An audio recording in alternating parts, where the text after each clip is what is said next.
So நிறைய நேரங்கள்ல நம்ம எல்லாத்தையும் தெளிவா சொல்ல வேண்டியது இருக்கு. ஏன்னா நம்ம வெறுமனே கிரிமினாலஜி யூஜி படிக்காதீங்க, பிஜி மட்டும் படிங்க அப்படின்னு சொன்னா ஏன் அப்படி அப்படின்ற கேள்வி வரும். நம்ம அதுக்கு சில ஜஸ்டிபிகேஷன் வச்சிருக்கோம். ஒண்ணு சும்மா போற போக்குல யூஜி கிரிமினாலஜி படிக்க வேண்டாம், தேவையில்லை அப்படின்னு மாதிரி சொல்ல. நம்ம அதுக்குன்னு சில ஜஸ்டிபிகேஷன் சொல்றோம். அதை மறுத்து பேசுறவங்களும் அவங்களுக்கு ஜஸ்டிபிகேஷன் இருந்தா இந்த வீடியோ பார்க்கட்டும், பார்த்து கமெண்ட் பண்ணட்டும், இல்ல இமெயில் பண்ணட்டும், இல்ல ஒரு ஒரு டிஸ்கஷனுக்கு வரணும்னாலும் வரட்டும். நம்ம டிஸ்கஷன் தயாரா தான் இருக்கோம்.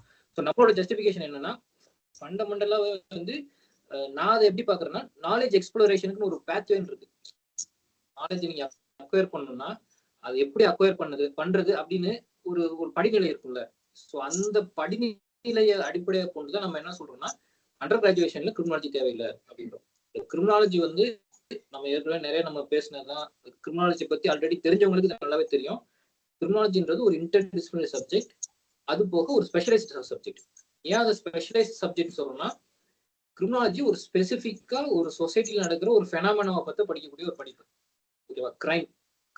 கிரைமை சுத்தி இருக்கிற காம்பனன்ட், அவ்வளவுதான்.